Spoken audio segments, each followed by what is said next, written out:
next Saturday. Christmas comes early. Unbelievable! Welcome to this incredible scene. Bills. To the end zone! Chargers. It's a touchdown! An exclusive NFL game. That's fantastic! Live in primetime.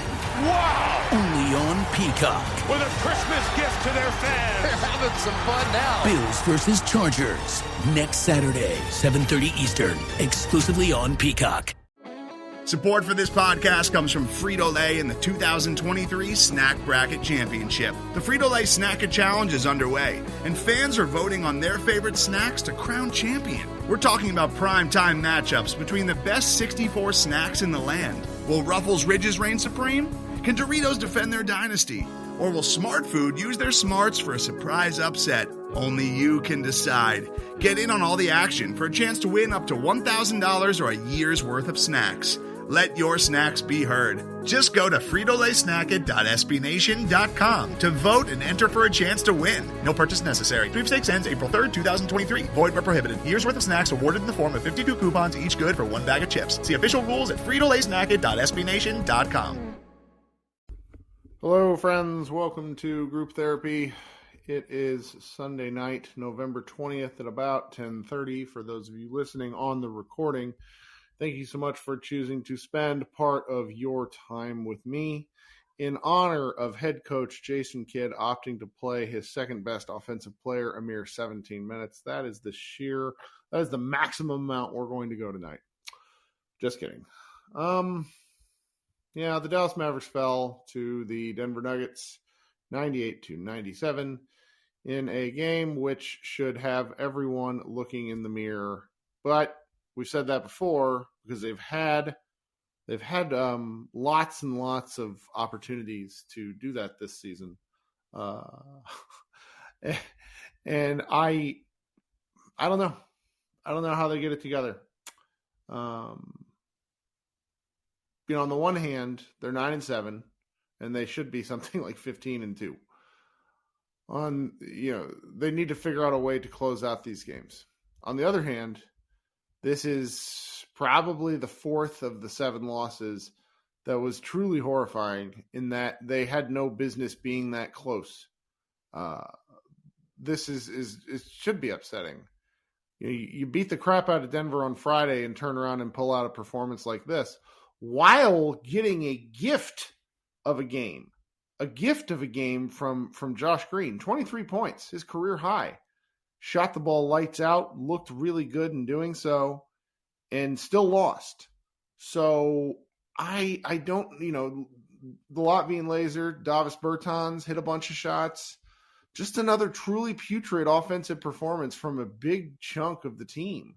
Lots of missed free throws. I think the Mavs shot 57% from the line. I see some whinging about Luka Doncic's last shot, which, yes, not arguing at all. I just find that to be of the list of complaints that I have, that there was a last shot is the problem. It's just really stupid. It's really stupid, and these guys don't have any means of correcting it because they keep making the same mistakes. Playing Wood like that doesn't make sense. I do understand how he was being defended, but then really, basketball is a pretty straightforward sport. Find a way to get him the ball. If the entry passes weren't there, this is just, it's maddening. It shouldn't be this difficult. I feel like to a degree I'm missing something. All right, you guys know the drill. You want to come up on stage, listen for your name, and we'll talk for a few minutes and get on out of Dodge, and then we'll all lick our wounds for a few days and come back on Wednesday. Okay, coming up first is my guy Brad. Hey Brad, you're going to kick us off. What's going on? Give Brad a second to unmute. We'll figure it out. I'm going to go figure out the score of the Chiefs game while Brad is doing this. Brad, are you there, my man? You got to hit the unmute button. Ooh. Oh. Got it. I did it. There we go. Thank you. Wow. Nope, it's not you. Yes, that was sir. me. I didn't have my headphones plugged in. My bad. No big deal. Man, like, what a waste of a Josh Green game, right? It's disappointing because it'd be so much more fun to have people come in here and tell me, see, he's going to be a starting wing, and I'd just have to sit there and listen to it. That's much more fun. I literally was looking back and I was like, oh, should I screenshot some tweets? I was like, oh, Josh Green is like Dorian but better, 2 years ago. But this is a Luka loss, I think, this is his fault. There's no reason we should have lost this game other than the fact that Luka doesn't care when we're playing a team that's missing 4 out of at least 4 to 5 out of their best players, right? He was pretty bad in the first quarter. He was really the missed free throws kill me. I mean, a 6 of 10 from the line and a 1-point loss. He didn't turn the ball over. He started making some nice passes, was playing a little better. I don't like the 2 for 8 from 3. I certainly don't hang it on him per se, but I am getting really tired of the games where he should come out and just kick the shit out of an opposing team. And the Mavericks as a whole don't do that. When do you say, hey, look, this is you. You're the guy. You're the team. Everyone knows this. You bring the energy in, and it's lackadaisical. It's oh, sure, they're missing 4 out of their best offensive players. That's a Luka loss. I hate to insinuate that oh, this is his fault, because clearly he's right. Thank God we have him. It's thank God. Imagine if we got so good badly, right? But this is especially this season specifically, we've had at least 4 losses that we shouldn't have had.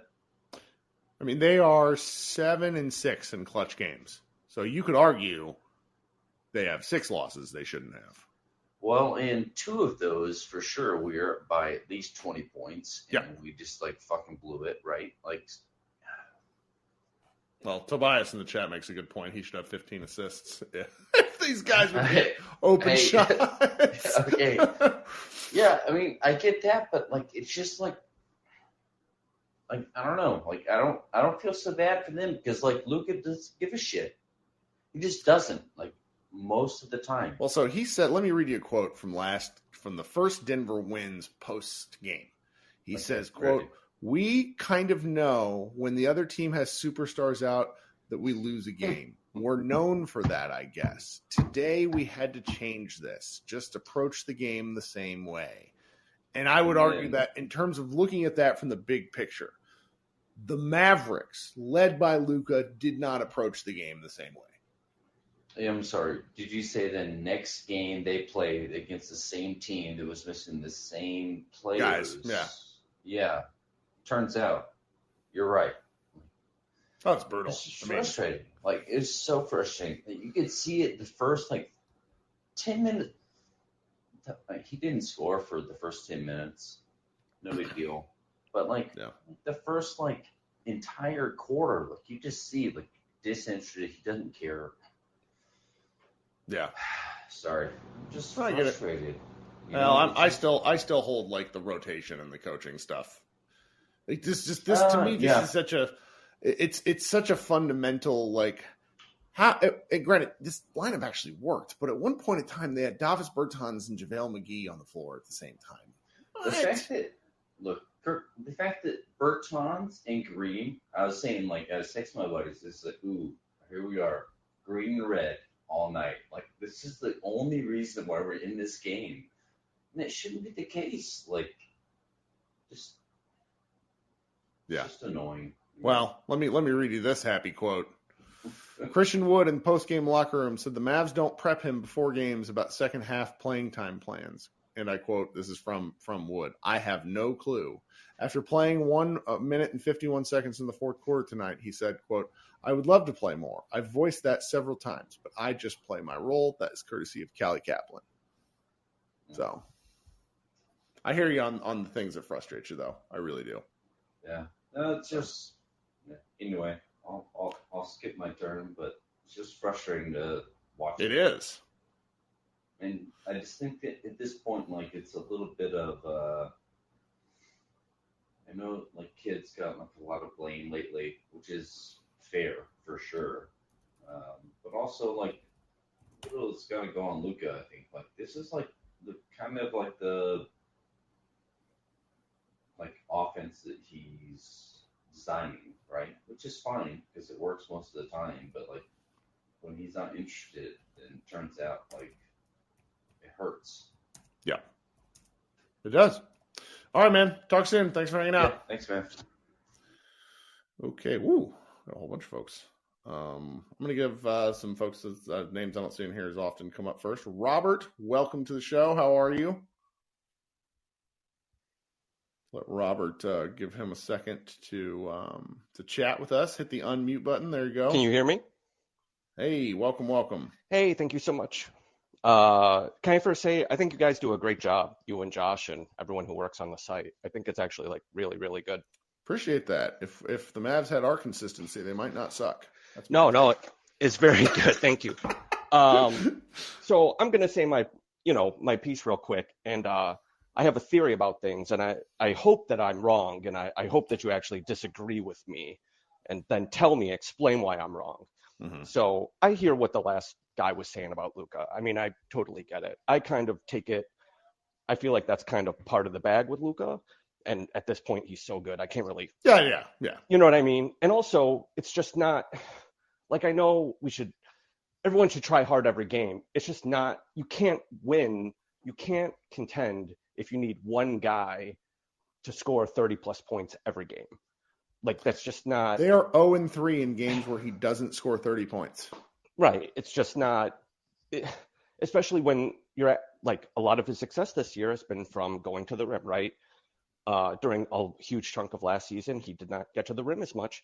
That takes a toll. Like, that's hard to do when the whole defense is geared on stopping you. It just feels like a lot to ask. Like, no, he's got to go and just drive to the rim every possession, 36 minutes a night for 75 games, or they're not going to make a top six. Like, that just, I don't think that's a reasonable ask. And my frustration comes from the fact that, I feel like whatever our complaints are about each individual game, it makes me feel hopeless because ultimately Mark Cuban owns the team, and I don't think he makes good basketball decisions. And I don't think there's ever going to be a point where Mark Cuban is watching it and says, you know what, I need to hire a GM who knows what he's doing. I need to take my hands off and stop this, and just like stop interfering. And what's so frustrating is that they were close to contention last year. Anyone with two eyes and a working brain who watched the playoffs could say this team is so close. They don't even need another star. They just need another wing who can attack closeouts and actually get to the rim. They need another big who can switch. And they need, really, it was just those two things, right? They need someone else like Maxey who could switch and protect the rim. And they just need a guy like Wiggins as opposed to Bullock, right? A guy who could actually attack the rim on closeouts. They needed more people who can dribble with a purpose. Right. Like everybody gets so excited about Josh Green because he actually dribbles. Exactly. And they need more ball handlers. They need to be less reliant on Luka, right? Yes. The offseason happens. Cuban, after saying that after a bunch of years where they won't pay the tax, he says, well, we will. I know we're going to be over the tax, and kind of heavily implies they're going to bring back Brunson. He doesn't, strictly to save money. Oh, no. So I actually know for a fact that Brunson was already gone. By the time he said that, Brunson was already gone. So that he said it at all was insane. Because then you go out and you don't offer Max money to actually make him think about it.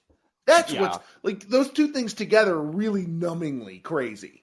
Yeah. I mean, I really hate the way the whole Brunson thing was spun, where it's like the Mavs didn't offer him more money than the Knicks. Yeah, period. Period. Like when Malik Monk signed with the Kings, nobody came out and said, oh, his heart was in Sacramento and the Lakers never had a chance. Lakers didn't offer him as much money. Like, that's just it. Like, that's how every signing goes. So he lets him walk because of money. Dragic, he turns down, presumably because he assumed Luka and Dinwiddie were going to play 80 games each this year. Which is wild. And then he signs McGee which in a vacuum, fine. He gives him 3 years. That's the Jason Kidd special. He wanted that one. Right. But for 3 years, which is doubly hilarious because we'll have a new president by or Biden will be 80. Joe Biden will be 83 by the time that contract expires, just to give you guys some context. Right. And it's just like the extra hilarity behind it is that he hires Nico, who has no relevant front office experience, and he spins it by saying, well, no, he has relationships with players. Players will want to sign here. So immediately their offseason is letting the second best player walk, telling no to the guy who wants to sign here, and then giving 3 years to a guy no one wanted to sign, period, because they had to give him 3 years and promise him to start to get him to come here. So yeah, I guess my problem is that, like, when Cuban was wildly spending when he first took over the team, it's like you can overspend or you can be smart. You can't be cheap and stupid and win a title. Like, it's not possible. It's just not possible. No. And so I just want someone to explain to me how this is going to work, because when I hear Tim McMahon go on the low post and go through all of the moves the Mavs fucked up, and again, they wouldn't have fucked up the moves if they had just said yes to a guy who says, I will sign here for the minimum, and you just have to say yes, okay, and they fuck even something that simple up. Oh, it's funny. So I've been talking about this in here for a while, but I finally put my money where my mouth was and wrote out a column that's going to go up tomorrow. And for anybody that's actually like listening to this, the column will already be up on the recording. And the headline of the column is very simple. It says, there is no help coming for the Dallas Mavericks. And I walk through what McMahon did and then really get deeper. I go through everything from 2018 draft day on. And it's a combination of bad luck, but also just flat out bad decision making. Yeah. And the two things, like, you cannot have both. No. And Luka makes things easier because he's Luka. He papers over the problem. But what I find just so bizarre as we look back, and hopefully this becomes not a thing, because again, they're 9-7, and maybe we can wash away this with a decent win streak, but they have a tough schedule coming up. And if you know, they finally get together and role players start hitting some shots, maybe this is no big deal, but this just, it's not very fun.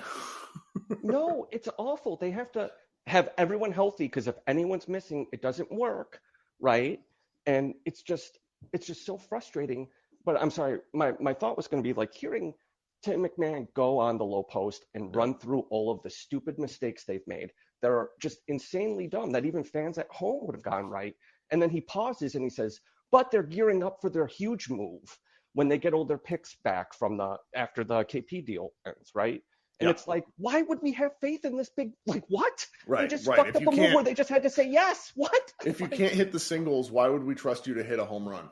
And I'm terrified. I mean, what is this going to be? Especially now that we know Kid has big say. Is this going to be everyone for Anthony Davis, which makes me want to light myself on fire? Like, is it going to be something like that? It's going to be bad, though, and I want someone to explain to me why I'm wrong. Yeah, I don't have one for you.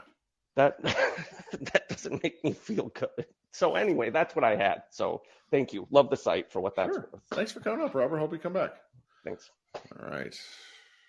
I need more to drink. I'm not going to get it, though. Simon, welcome back. Hit that unmute button and tell us what you're thinking tonight. I will tell you what, folks. At least it was an early game. At least it was something like that. Hello. Can you hear me yet? I can. Hello. Welcome. Sorry, I started talking and I was unmuted. Okay. My God. This was just painful. Just so much pain. It felt like one of those games after that, like, thing at halftime, which I'm still shocked that they did that. It just felt like the universe did not want us to win this one. It just felt like one of those games where the ball would just bounce wrong and, God. I don't really have much of a response to that because I normally am so full of piss and vinegar after losses like this, and I'm just kind of like a little bit disgusted. That's where I'm sitting at the moment, but I'm not Yeah, it super feels mad. gross. Yeah, it blows. Oh, yeah, I don't think I have anything to really add. It just You just need to sucks. say it out loud. No, saying it out loud is nice. It makes you feel better. That's what therapy is Man, about.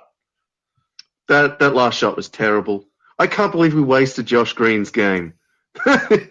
One of his best games ever, and he was hitting every shot. I was so excited. I just wanted to win the game just for him. 100%. Because, the expectations surrounding Josh Green to me are and have been sort of wildly out of whack, where I want him to hit an open shot a game, which since the Nets game, he really hasn't done. He was actually quite bad, but he still plays hard. He gets in. He does what he's supposed to do. And so tonight, to see him hit the shots while continuing to do the other everything, it was nice. It was nice. And it's like, wouldn't you rather have had like the Bally's post-game segment be about how Josh Green had a great game and them dumping water on him and stuff? And oh man, that would have been great. He could have been player of the game. So your dog also wanted it to be about Josh Green. Like this, she does. It's Yeah, upsetting. Yeah. Yeah. Well, thanks for hanging out. Yeah, I got nothing else. No problem. Simon, talk soon. Yeah, sounds good. Catch ya. So that's how we all feel. Just everybody's kind of like, ugh. All right, let's go with, and I want to fly through some people tonight, guys, because I don't want to be here till like midnight. Lyndon, long time. You only come in here for the games where we lose. Tell us what you got tonight, Lyndon. Find that unmute button. Hey, Kirk, can you hear me? I can. Welcome back. Long time. Yeah. Today this was like a Jason Kidd masterclass. I think the level of like ineptitude from like so many aspects of the game, like he was on full display. I'm changing the room name. That's a Jason Kidd masterclass. Yeah, like it was like the lack of, and this is something that I struggle with, but I think it's important. Luka Doncic is an offensive genius, but he needs some form of structure. And not even for him, just for everyone else. Oh, yeah. Because, like, whatever he does doesn't work right away, you can see the other guys just putting their hands up, just like, I don't know what to do. And, like, every time we come out of a timeout or it's a close game, it's like they don't have any sets to run. It's just, we're going to heave a step back three or we're going to heave something from half court. That's one. It just is lack of structure for the team. Like, two, his horrendous petty nonsense that he's doing to Christian Wood, playing less minutes than Tim Hardaway Jr., who's actively killing the other players on the roster, is disgusting. Like, Christian Wood does not deserve what Jason Kidd is doing. He's working against the team for whatever reason, and I think this Jason Kidd that we're seeing is one of the worst coaches in the NBA. It's horrendous what he did tonight. And then at the end of the game, we got to see Mark Cuban in front of the refs on the floor, arguing. Like, what is that? One, I think Mark Cuban needs to never do that again. He needs to stop. But two, Jason Kidd has no passion or intensity when it's regard to lobbying for his team. Luka, fine. Luka lobbies for himself every possession. But the rest of the team, the rest of the possessions, he was complete. He looked out of depth. He looked inept. He looked absolutely dumbfounded as to what his role was as a coach. And I think tonight pissed me off. He was horrendous. And I'm like, I don't know. I had ACL reconstruction of my right knee Thursday. So I'm like, maybe it's the pain from the surgery that has me even more hyped up. But I was so like disgusted watching this game because Jason Kidd was horrendous. Like this is one of those games that if I'm an owner and I'm upset, I'm just telling him, go home. This guy looked like he'd never done the job before. Oh, well, we're not. I mean, I hope everybody's really tightly buckled in. Jason Kidd's not going to go anywhere. anywhere, he's going to become like, look, the way the Mavericks hire people and they stay part of the Mavericks organization until the end of time. So I don't know what to do about that one. I'm trying to sort of keep my kid thoughts primarily to specifics within in-game because I was baffled at the hiring. You all remember me. I was talking about this during the summer. I still don't entirely know what to do with it. Oh goodness. Well, And listen, but I think the in-game stuff is stuff that he needs to be chastised for. Like the lack of any offensive impetus. It's so bad. The Mavs offense is so bad. And I also wanted to say this, and I hope somebody at Mavs Moneyball eventually will look into it, because I saw the broadcast talking about how the Mavs defense, I think, is top 10 or top 5 or something. And or with defensive rating, but I think the Mavs defense, I don't think is very good. And I think a lot of the defensive metrics are fooled by the Mavs just lack of possessions. The Mavs are pace. lacking possessions. Oh, it's a They big play weapon. so slow. So obviously, a lot of the defensive metrics are going to look a certain way, because the score is going to be lower. It's going to be a lot less of everything, because the Mavs just don't want to. Obviously, Luka doesn't want to push the ball or play at any fast pace. But then at first I used to be mad at him about it. But then whenever anybody else outside of him decides to move at any pace on a fast break, it turns into dust. Davis Bertans tried to run and he just I'm like, what is going? And then that brings me to my last point. I'm sorry I'm rambling, but I feel like I've been home. I have so much to discuss. My last point is this roster, and I think somebody posted on Twitter of what this roster was 2 years ago and what it is today. This roster building is a complete example of how bad Mark Cuban is at being I'll general just be manager. frank about it. It's how you lose a superstar. I don't really know. I don't have any other way to say it. Josh Bowe and I have been on the bandwagon beating this since the 2019 free agency started. I think of the Lester Freeman line from The Wire, where he looks at one of the guys, I want to say it was the guy who became the teacher, and he looks at him, he says, all the pieces matter. And this stuff matters over time. You don't get a clean slate every year. You have to build upon your mistakes and your successes. And the Mavericks made it to the Western Conference Finals and said, you know what? We're going to let Jalen Brunson go. We're going to sign JaVale McGee. And then I feel like Christian Wood was brought in under duress to where Kid is like, you know what? I'm not going to play this guy. I'm not going to play this guy because I didn't want him. It feels like a tantrum. Like you look at this roster, Kirk, and then I don't want to hold anyone else accountable, because I remember when Haralabov was finally fired and he's doing his rounds with Bill Simmons and all these other people. He said that Mark Cuban is the guy who is still in charge. You may have a say, but he is the one who runs the roster management and these type of things. He has the final say. He's very hands-on. He called him an alpha male, whatever the bleep that means. He's an alpha male. Well, he said it when he came on my show, Mark did, where he's like, if you owned a franchise, wouldn't you do this? And I was like, well, yeah. That's why I shouldn't own a franchise. Exactly, but if you look at it, he's bad at it. Lord, yes. Kirk, this roster, they have 5 guys that are almost unplayable. Facundo Campazzo is an undersized guard who can't shoot. And he might be the best of the unplayable guys you're about to list.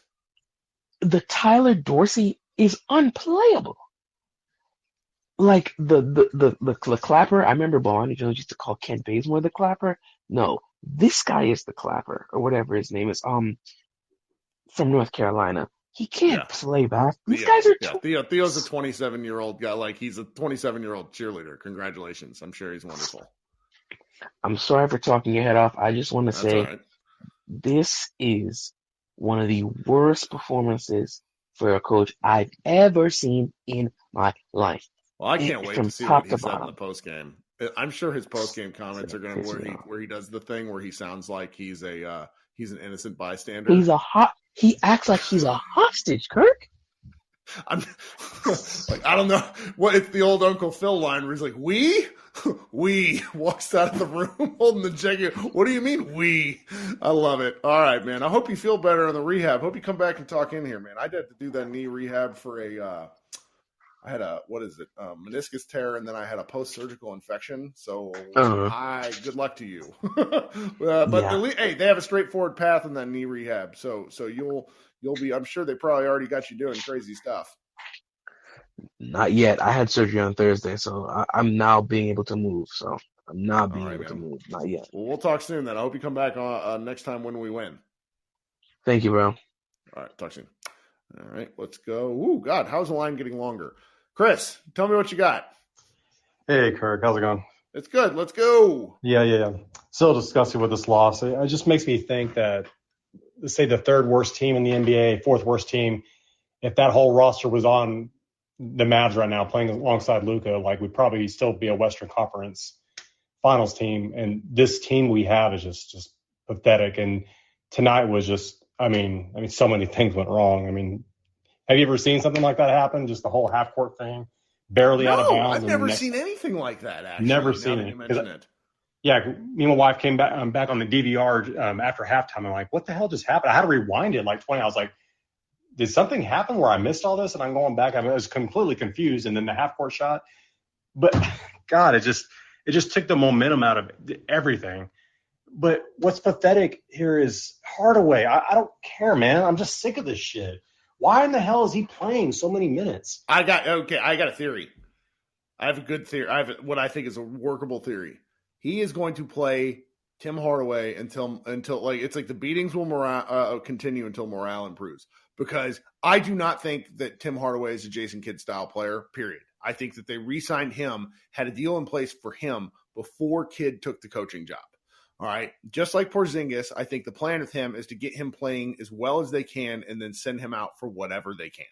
The thing is, he's never going to – he just looks like he's just never going to be good enough to have his stock get up to be tradable. He's 33 of 105 from three this season. Oh, my God. It's just even at the very end – I know he missed all those threes or not, but even at the very end, that breakaway layup, that just making at least that shot, we might have won the game. There's so many could-haves, should-haves, like just every little thing that could go wrong went wrong. And I know these kinds of things happen, but damn, just to lose by 1 point, that's a big kick in the nuts after all the mistakes. And at the very end, you just know Luka's going to take a three. It don't matter if we had 8 seconds, he still was going to take a three. Yeah. It just seemed like, I don't know, before that previous play, he was driving to the basket there. That was a good sign there. But yeah, they had a foul to give. It just sucks that if Bullock and Finney-Smith and Hardaway aren't making at least 2 or 3 threes at night, we're going to lose every time, on top of all the fucking missed free throws. I mean, I'm not even looking at the box score, but I know at least we missed at least 10 or 11 free throws. It's insane. It's disgusting. But the thing is, we've got a tough schedule coming up. That actually it makes me feel the opposite. I feel actually good. We play good teams. Luka plays the best. We're probably going to win a lot of these games. We play bad teams with their stars out. We lose the fucking games. It's just It's weird. This is a weird season. So I think that they're going to win Wednesday, and I think Luka's probably going to have 50. Like I'm not even being positive. I think that's just how this season's going to go. He loves to play Boston. Mm-hmm. He loves to play Boston. Me and my son went to that game last year where he hit that buzzer beater. That was insane. Mean to Boston, Jason Tatum in particular. That's why I'm so disdainful of the Celtics as a team, which is not fair because they're an amazing team. But I'm very disdainful to Tatum's MVP stuff because Luka just puts him in a blender. Yeah. But lastly, I wish they would have. I mean, Bertans, it's a great sign to see him. I hope he takes all of fucking Hardaway's minutes. And I really wish they would have played Hardy tonight just to get him out there. Sure. Anything to get Hardaway's minutes off the book, I'll be good for that. I can't stand seeing him on the floor anymore. And his dad should be attending these games if it makes him better because he's not a good announcer. Oh, that's a good theory. Yeah. I like this. Yeah, I don't know if you've heard about Hardaway or what he. I heard what he did. Yeah. You don't need to be announcing. You need to be going to Mavs games instead. And, that's one of those things where it's like if I say something stupid on one of these shows, Like, I'll occasionally go back in and delete it. Yeah. I shouldn't have said that. Like, I'll write it down and go looking for him. That dude said that thing on live TV. Yeah, he had to go on there and apologize. Yeah, it was crazy. So, but anyway, let's get this win on Wednesday. Let's do it. All right. Talk soon, bud. Thanks. Yeah. Today's episode is brought to you by Cars.com. With over 2 million vehicles and 50,000 more added every day, Cars.com will match you with the perfect car for you, your budget, your life, your style. And if you're ready to say goodbye to your current car, Cars.com will get you an instant offer to cash it in. Just start by entering your license plate and get matched with a local dealer who will write you the check.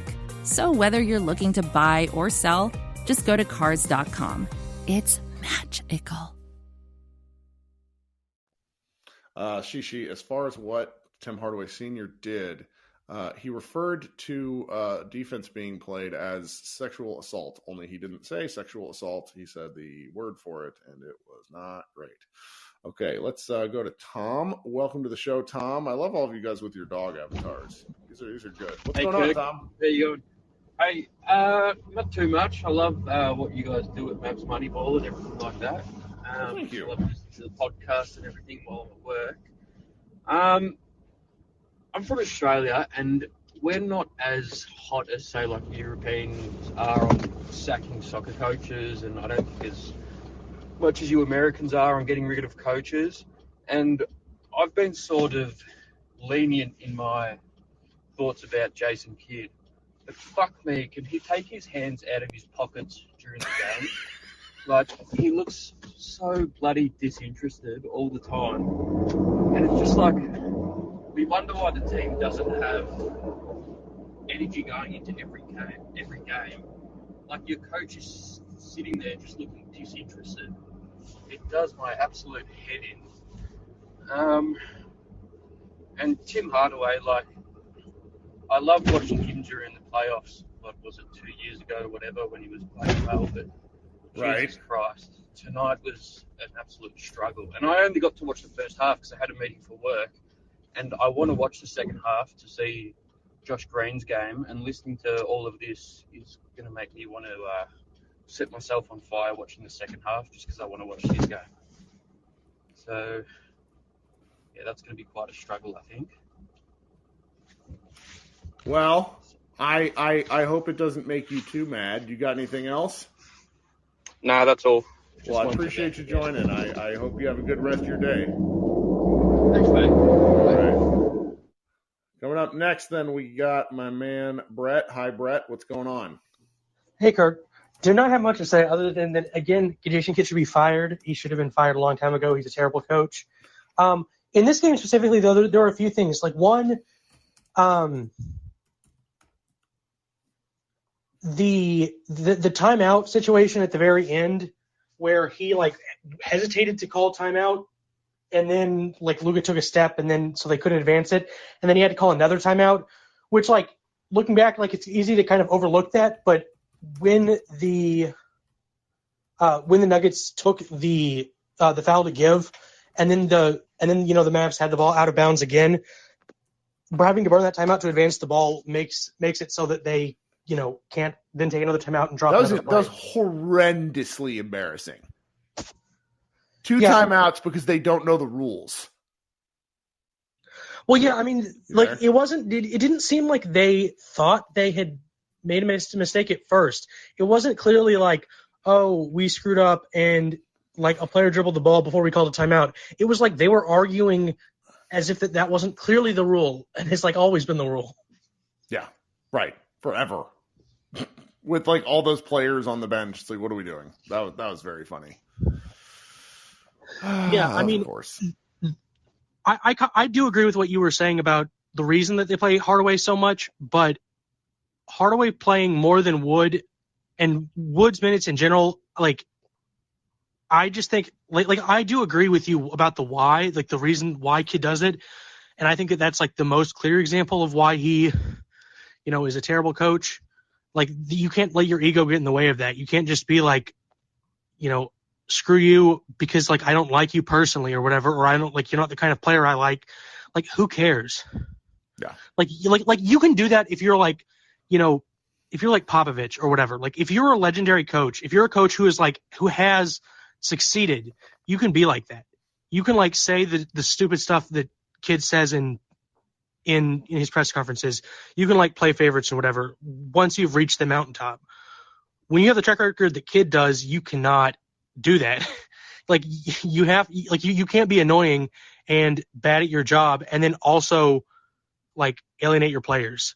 Like I just truly do not understand. Like it would be one thing if Hardaway like didn't play, when he took a bad shot and he sucks at defense and he got yanked just like Wood does.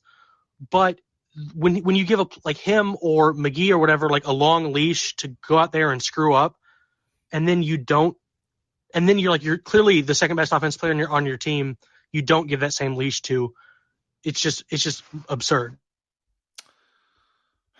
I wish the agenda wasn't so obvious. I just can't get around it. I mean, there's no reconciling some of this. Well, I mean, it isn't like there are some games. There have been a few games where Wood has looked genuinely like really rough on defense. Correct. Yeah, there have been. Yeah, like where it looks like, oh, he's not playing in the fourth quarter. This makes sense because in this game, like these other players are playing better over him. In a game where like Dinwiddie is playing just, I don't think anybody's mentioned Dinwiddie yet, but he played terribly. Yep. And he, like, also his rotations, I don't know if you've noticed this, but like his rotations are really odd. And they're expecting him to play like 40. Consistency. There was total consistency for 8 games, and now it's like they're just throwing things out there. Yeah, I mean, like, and they're like expecting Dinwiddie to play like really heavy minutes, still relatively fresh off of surgery. Yep. And that's I just catch up with him. It's the most minutes he's ever played. When he played 40 minutes and then played the next night after in the back-to-back, I was just like, what are you like? You're gonna run him into the ground. Like this is like Tom Thibodeau nonsense. Well,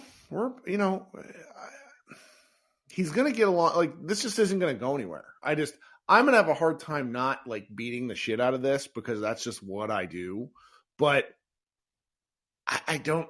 They're going to right the ship because Luka's really good. And that, like, it, at least I hope they do. It's the kind of thing where, like, in football where you have a good quarterback and a bad coach that, like, that good quarterback often covers up for, a bad coach. Sure. I mean, like, and so, you'll pull out lots of games. The Mavs will win, more clutch games than they lose simply because, they have the best player on the floor. But the continuing to do the last play where it's just Luka like jacking up a 3. I mean, like I will like my assumption will be until I am proved otherwise by like somebody's reporting about the reason it's like that. I'm going to assume it's because it's what the coaching staff calls on the sideline, and that it's not that Luka demands to take this bad shot every single time. It could be, but my assumption is that it works like every other team and the coach, calls plays. Yeah. Well, sorry that we all had to deal with this. Thanks for hanging out, Thanks. Brett. All right, let's keep flying. Caleb, welcome to the show. Wow, hey. Bold. Look at that avatar. #FireKid. Is that from the Bucks days? It is. I'm your resident Bucks fan here, just to tell you about my experience with Jason Kidd as coach. Looking forward to it. He was so bad. It was like everyone had this avatar. It was unlike anything I had ever seen. Like, you talk about the rotations, and I know, Kirk, you hate Kidd, and I totally get it. But, like, there were games where he would just start DeAndre Liggins or Gary Payton II back when he was on the Bucks. And it just, none of it made any sense. One game he started DJ Wilson. He hadn't played all year. And then I remember one time Bucks were playing the Cavs back with LeBron, and he instructed Middleton to miss a free throw up. I remember this. Up 3, and then he said after the game that he did it because with our luck, they inbound the ball to half court. We follow the 3-point shooter, and it's a 4-point play. I remember that. Like, why would you say that out loud? Yeah, it was ridiculous stuff. One time he said he put Malcolm Brogdon in because he was the first player he saw. It was just ridiculous stuff. So I'm just coming in here to tell you that it isn't going to get better.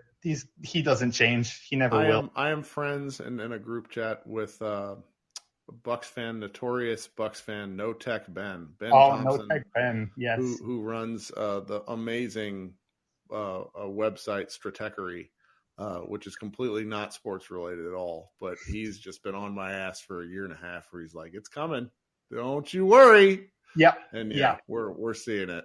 I don't know. I hope he pulls it together. It would be best for me.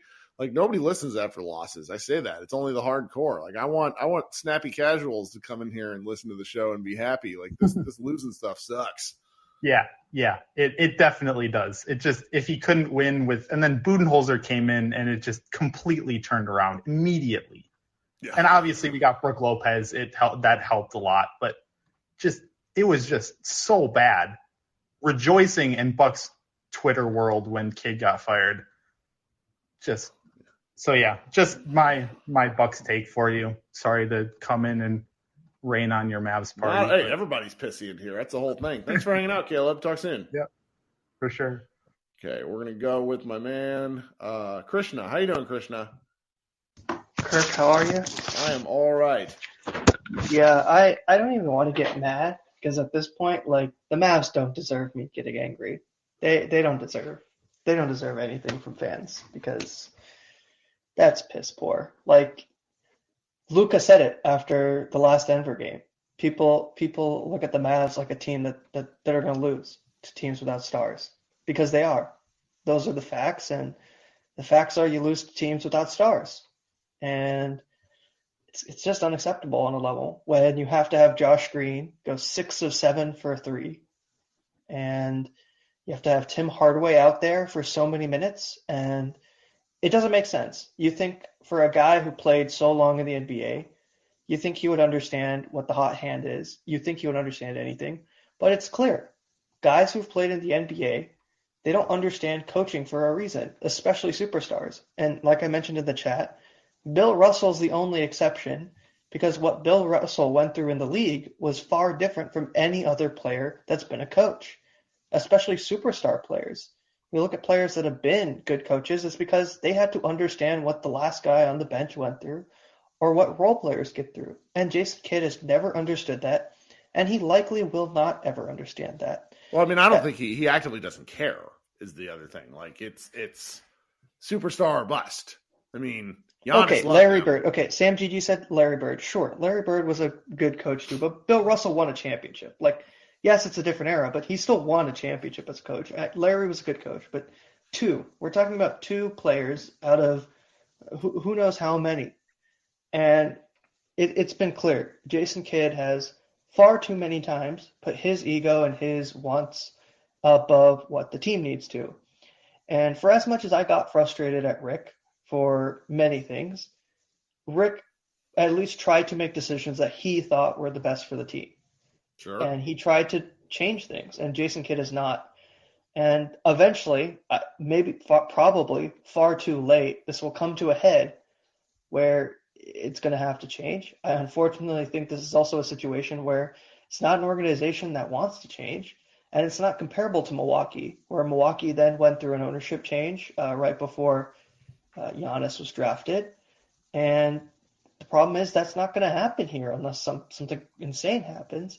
And I think we're stuck for a while, and that's depressing. Well, I mean, Giannis would have kept Kidd because Giannis liked Kidd. It took Chris Middleton, who's a bit of a malcontent at times, to basically say, like, no. But I mean, Chris Middleton isn't wrong. Chris Middleton was not wrong. I don't think it was not the wrong decision at the time, and it's not the wrong decision now.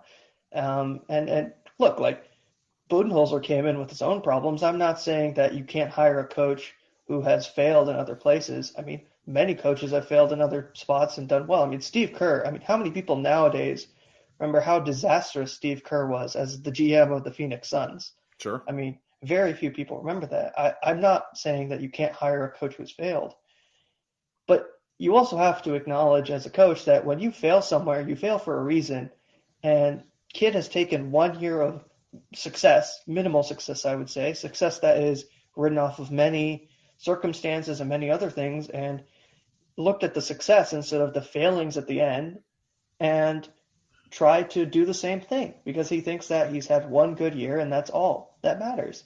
That's not true. You should know as a player that when you fail, you need to learn from the failures and get better. And, it's extremely frustrating. And I think some of that has also gone onto the team, where now you're seeing this team that had success in relative terms and is not learning from anything and doing the exact same thing and failing.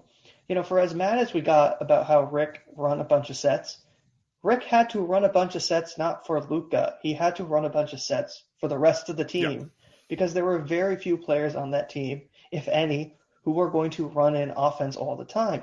But that's the thing you have to do. You have to run sets at moments. And yes, he did to an extreme. But Jason Kidd has now gone to another extreme where there are no sets. And I think I talked about it in the Houston loss. Now you see players not being able to know what to do because they have so much freedom to do what they want to do. Everybody gets so tight as things get close, and it becomes a Luka or Spencer, save us. You're our only hope. And that sucks. And that's not a plan. That's not a plan. That's not a plan on any team. Like, there's no clear philosophy. Like, you came into the season, you got JaVale McGee, and now you're not playing drop, which, okay, fine. I don't think drop was going to work anyway in an NBA that is so predominant on threes and really in the paint.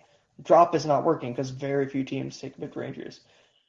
Okay, but then why would you want JaVale McGee? You cannot switch your philosophy so soon into the season and still have a guy. Like, it's a muddling of things that have made this worse, where it is roster mismanagement over a lot of years, poor coaching decisions, and just general tampering that has not only influenced the players, but influenced the feeling around this team. Now, am I saying that the season is completely over and it's disastrous? No, I think the season could be so competent, but I also didn't go into the season expecting a Western Conference Finals. I thought in many ways it was very fluky. Like, everyone crapped on the Hawks last season after, they had gone to the Eastern Conference Finals, and look at them, they were bad. Well, the Hawks generally have a better roster than the Mavericks. Like, we can shit on them all they want. They have a better roster. They have done a much more competent job of putting talent around Trae Young than the Mavericks have around Luka. And it's not, there's no way to avoid it. And unfortunately, this saga only ends one of two ways in the long term. Somehow things getting fixed because of luck, or things ending really badly.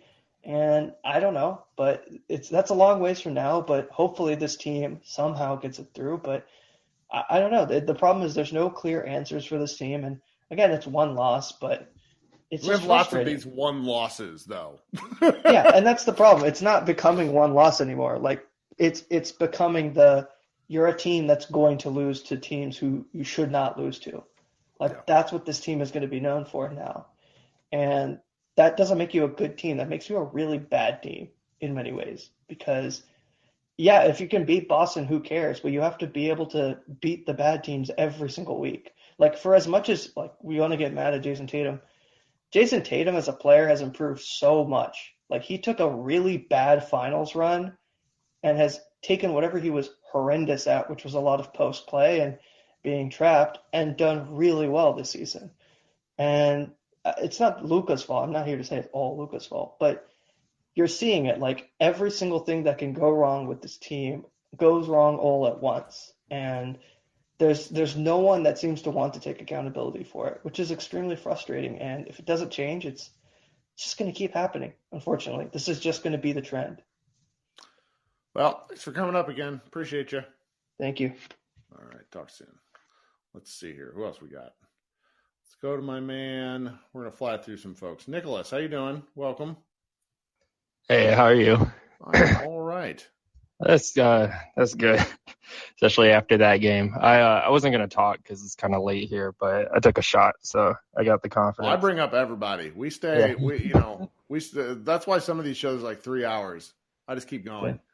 No, I actually like watching the game. If you watch their defense when Wood is out there, a lot of the time you will see Luka or Dinwiddie or Dorian. It seems like they're like waving at Wood, like there's like a lack of communication, and Wood's kind of like looking around. He kind of like puts his hand up, and then he kind of gets like really frustrated. So I don't know, like with that quote that he said tonight to Callie that you said, where he was like, well, they don't even talk to me about like playing in the second half. It's kind of interesting. It feels like the players are the ones having to teach him like their defensive schemes on the fly in the middle of a game, rather than the coaching staff sitting with him and making sure that he understands what I wondered is going about on. that. I really wondered about that, and I've criticized it a lot because I think it's a thing where they expect him to – they will not grant him more minutes until he performs on the floor, but he cannot perform well enough on – it's like an ultimate catch-22 because if he makes a mistake, he gets pulled for one reason or another. I mean, the defense is not that great. The defensive rating is not that interesting to me with like a 14-game sample size because if you beat the crap out of two teams, it completely skews your numbers. Yeah, this early into the season, definitely. And then, I mean, and it's not even on the defense, it's on the offense too. Like, you know, they like Dinwiddie, especially, like, I think he's a little bit more vocal about it than Luka, even with Wood.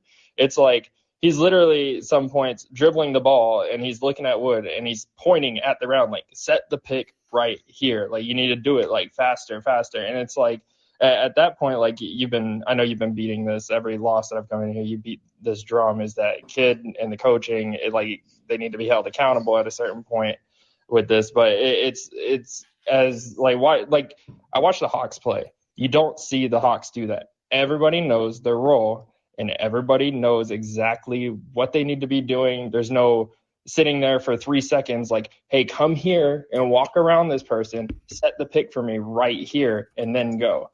So it's just I think it's more of like a frustration with all the players, and you know they're saying the correct things in the media and they're keeping it in the locker room. But I think that there's underlying things because it doesn't seem like the team has the chemistry that it had just 4 months ago in the Western Conference Finals.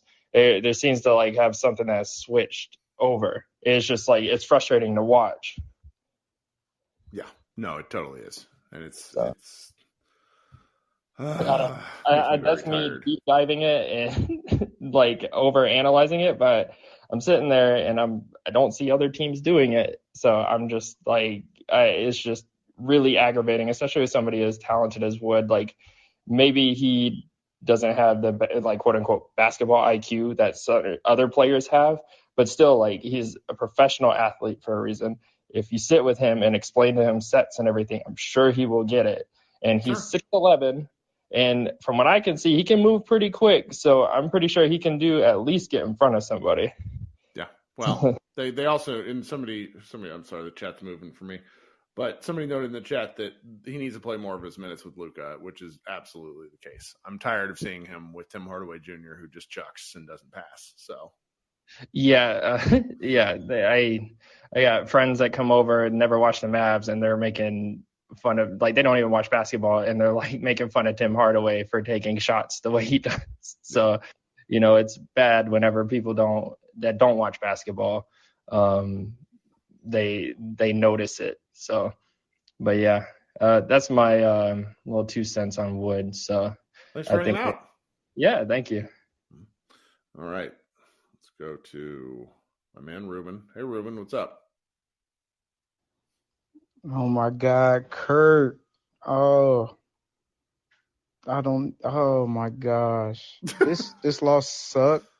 I kind of want to pull up a spoiler before I begin. I am going to go hard on Jason Kidd and Tim Hardaway. 1, 2, 3. You can leave the room if you love those guys. Jesus Christ, Kurt. Is there such thing as an eyeball IQ? Like, I know basketball IQ. Like, just looking at things and looking at what's happening during the season. The last play of the game, we have Bertans and Reggie Bullock out there who hasn't did anything this whole game. Your second best player is on the bench. You play him 1 minute and 50. What? 1 minute and 50.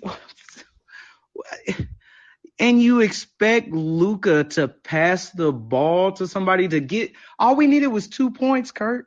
Yep. 2 points. Who is he going to dish it to? They're covering Josh Green because he's going off all game. He's looking like Klay Thompson. And Josh Green Island is now a continent. Like, you know how the highest Reggie has ever scored for us? 23 points. How many points did Josh Green have tonight?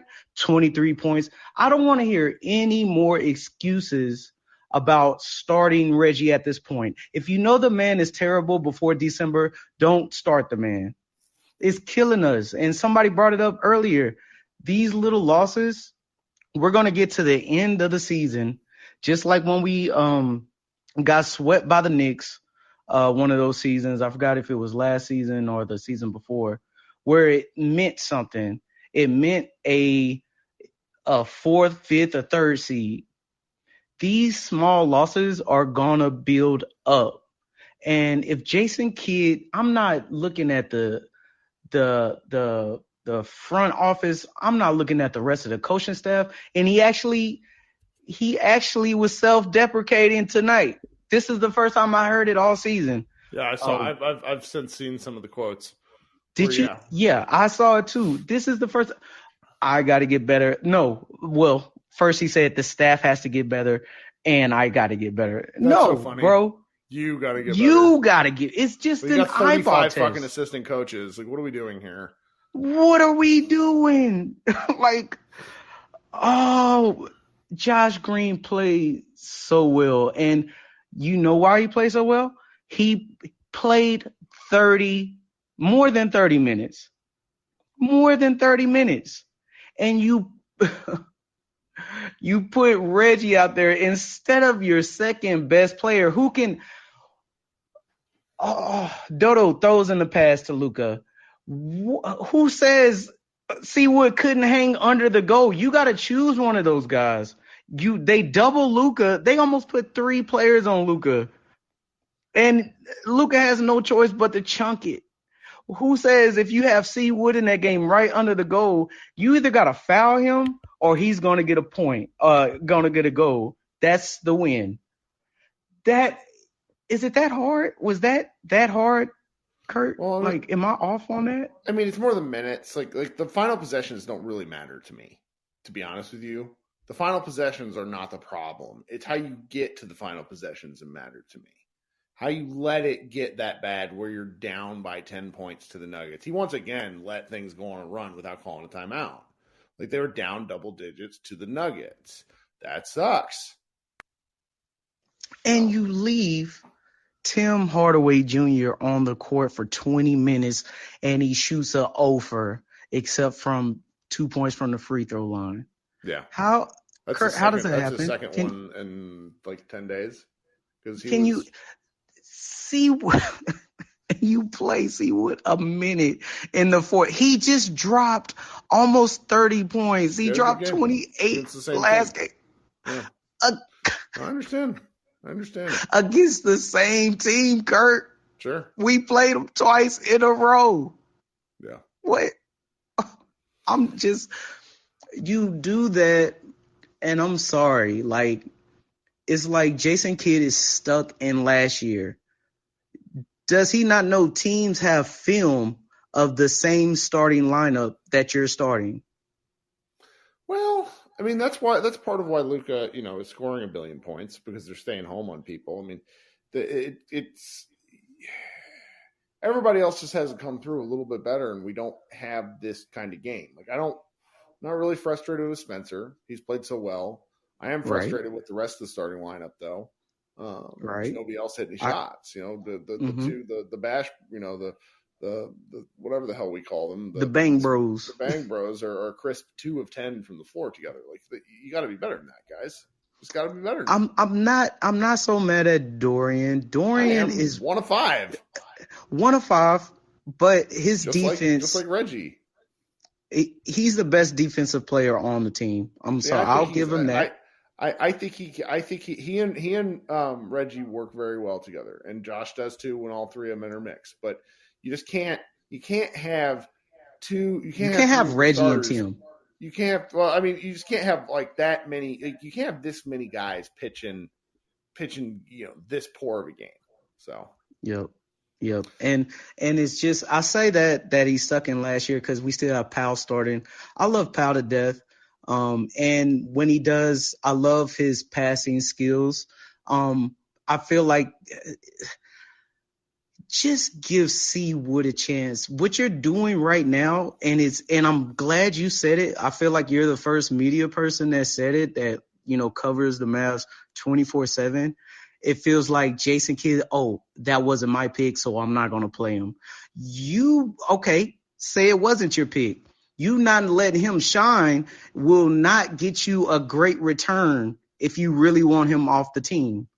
And at this point, you're stupid if you don't want him on the team. He's literally the second. If I still say he's the second best player. I'm not at the point to say, let's fire Jason Kidd. Just play your best players. Play your best. It's not that hard. If Reggie is giving you offers, if Timmy is, why bring up Jaden Hardy if you're not even going to let him play a minute, like a second? No, I mean, guys, like everybody, I talked about this. I'm going to keep bringing it up. Like, Jaden's just not going to play. Everyone needs to wrap their minds around that. If you're having a hard time with why Reggie is playing so much or why Tim is playing so much, he's not going to play the rookie. He's just not going to do it. That is stupid. You know who played tonight? A rookie against us. Sure. He put up shit numbers. But he got to play. It was a guy, I think his last name started with a B, from Kansas. Christian Braun. Yeah. Boom. He didn't do much. But they play him, and I keep saying this on every green room. I guarantee you I said it before. Every night we lose, it's always a player that maybe the Mavs have sitting on the bench. We don't even know because they don't get to play. It's a guy that comes out of nowhere and has his best night. You don't know what you have until you let him just – it's a rookie. Yes, first day on the job, I'm going to suck. But if I'm showing you, like, I'm dropping 30-pointers, 20 – I might have a lot of turnovers in the G League, but I'm playing with Luka. Luka is too big to fail. Luka will not let a Hardy fail. He can't carry a vet that we know doesn't have anything. He can't add shit to his game. Reggie can't add shit to his game. Timmy is who he is. Hardy, you have a chance to mold him into a better Tim Hardaway. He can dribble. He's one of the only people on the team that can actually dribble. No. That's why he has so many turnovers. He cannot. And that's fine. That's fine. But you know what? I'll allow his offer to, instead of a guy that's been in the league for. They put up a stat. He played 600 games. In his 600th game, he didn't score a point. Did you see that graphic the Mavs threw up? Yes, about the 600 game thing. I was dying. I told he just had a turnover, I think, before that graphic. I think. Yeah, that was real bad. But it's like the Price is Right fail noise. No. I've got to get out of here in a hurry. My wife. Oh, I'm sorry. Okay, I'm sorry. And the last thing I will say, what Mark Cuban did, I need Jason Kidd to do that. That shouldn't be Mark Cuban. Jason Kidd, you be pissed. You get a fine. You get kicked out of the game, bro. Like. Show us that you care that you losing to a squad missing their three best players. Thanks for my venting. I will have a great sleep tonight. Thank you. Be good, buddy. All right, we're going to make it through our last two here. Mr. Dang, sorry to make you wait. Sorry to make some of my regulars wait. We had some new people pop in. How you doing, Doe? Maybe he fell asleep there. It's late. Give him a second. Hit the unmute button. Yeah. All right. Mr. Dang, come back up if you can. I'm going to invite Leo up here now. Leo, how you doing? Hi. I just want to say a couple things. Can't hear you. Come closer. Can you hear me now? Nope. What's your audio input like? Sorry. The reason why Luka got the last shot is because he scores 40 points on 10 plus efficiency per 75 possessions. That's why he gets the last shot. Yeah, I heard that the other day. That was crazy. Yeah, like, I'm sorry, guys. This is what's going to happen. He's the best player on the team. He's going to get the last shot. If we want to get pissed about something, tell me why Reggie Bullock and Tim Hardaway Jr. are looking off Josh Green for shots. He shot the ball at 540 and then didn't get another shot up until 153, 130. I'm sorry, what are we doing? He's the only player making shots. Dave Burks is the only player making shots. I mean, he did get the last. He did get a not bad shot there. It just didn't go down. Like, that was the one that didn't go down. It was a good shot, too. It takes 3 minutes to get him another shot, 3.5 minutes. Well, yeah, but, it's working for shots because, at that point, he's getting covered a little tighter, Like, that's the point. Like, if you start hitting your shots, dudes cover you tighter, which is nice. Like, nobody is near Josh Green on any of these looks. And if he starts doing that over time, you make it another 30 games where Josh Green hits 1-3 a game. Eventually, guys start pulling out on him, and that'll work a lot better. It'll help with the offense. This is what we're hoping for, right? This is exactly like the kind of Yeah. Yeah, it's not like I know everybody wants him to be like a 12-point per game scorer. It's not going to happen. Josh Green's going to be like a 6-point a game guy, and we're going to be happy with it because it's going to help everything else. It's going to be like the grease that helps the rest of the offense. Like, that's the ideal outcome. He's not a Bane scorer. That's fine. But if he can do little things to make the offense operate better and smoother and really add like elements they don't have, that's key. And then maybe the shots will fall and he'll get more volume as the year goes along. I mean, I know the team talks a lot about good vibes, but is there a reason these players look him off? Is there a reason why these players seem to look off Christian Wood? Is it The Wood, I don't know why they look him off. They look Josh Green off because for the same reason that I disregard Josh Green. The Wood stuff is weird. He was not getting entry touches tonight because they were actually playing pretty good post defense on him. But I don't know. That's why it's like I don't want Wood's minutes to be tied to Hardaway's minutes because if Hardaway's mission is to score, he's going to score. He's not going to pass. Either way, this was stupid. I know everyone's going to be mad. But we got to be mad about the right things, guys. Like, we're missing free throws. This isn't a game. This isn't a conversation if we make free throws. Sure. Screw the three-point shooting. That comes and goes. But we can't be the team that gets the most free throws in the league and can only shoot 60 to 7% off of them. I hear you. All right, man. We'll talk soon, okay? All right, yeah. Leo, be looking for the green ring around your name to light up because we can't really hear you. All right, Mr. Dang, let's try one more time. What's up? You're going to take us out of here. Hey, man. Sorry, it's been a rough night. It's all right. It's been a rough night. I spent $300 on my girlfriend for dinner, and we got into an argument. I only got a chance to watch half the game, and I come in to hear all this crap that just happened. Just an A+ night for you. Well, it is what it is. But the good news is I won $100 betting against the Mavericks because I knew it would happen. I'm just mad at myself that I didn't put in $1,000.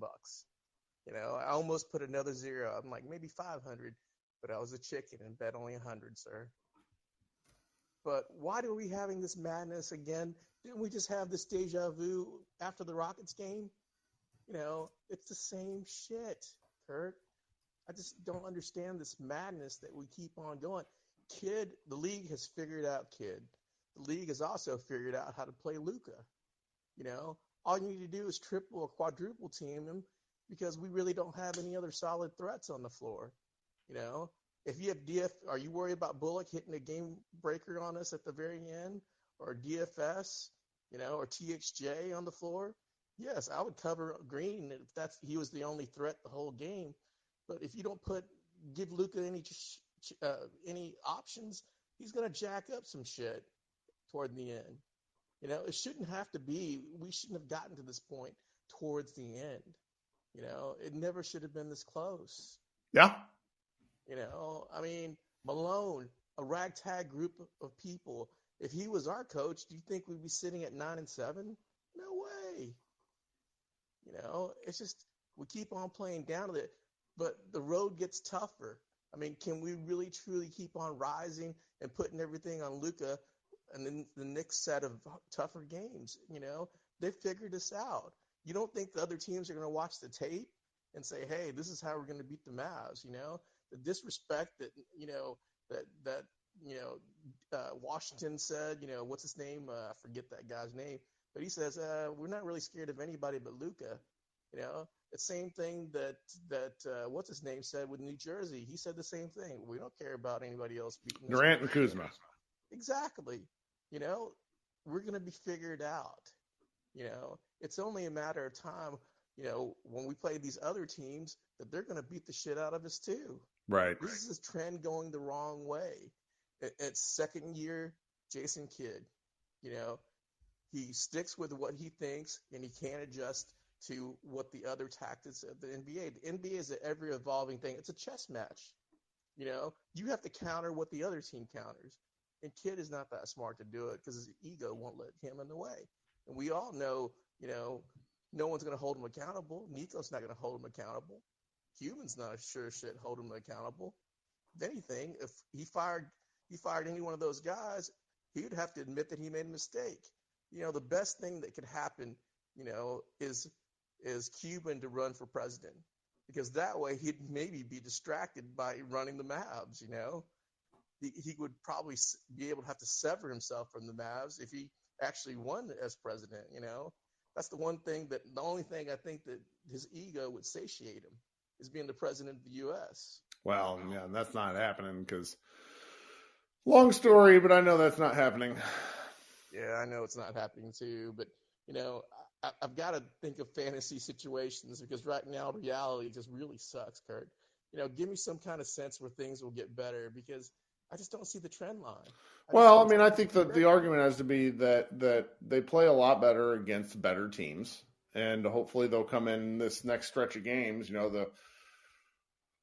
I'm not looking at the schedule, but I know they play like the Bucks, they play Boston, they play Golden State, and so there's some options in that group there that they're just going to have to be they're going to have to figure this out. So and if they don't, it's going to get loud, because last year when they were figuring things out, they had a lot of reasons for why things were going their way. They had COVID, they had Luka out, and expectations exist. You can't come out and play mediocre basketball. Even with some of the built-in problems that we know about, they need to be better than this. They're just 2 games above 500, and they're only 2 games out of they're ninth in the West right now, but they're also only 2 games out of being number 1 overall. That's why losing these games is so stupid, because there's the opportunity to actually gain ground, and they just don't do it.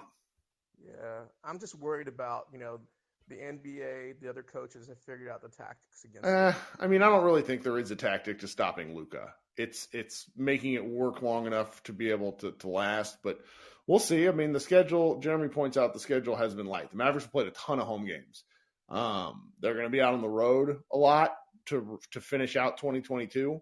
And we're going to figure out who these guys are in a real way pretty quickly, because we're nearly 20 games through the season.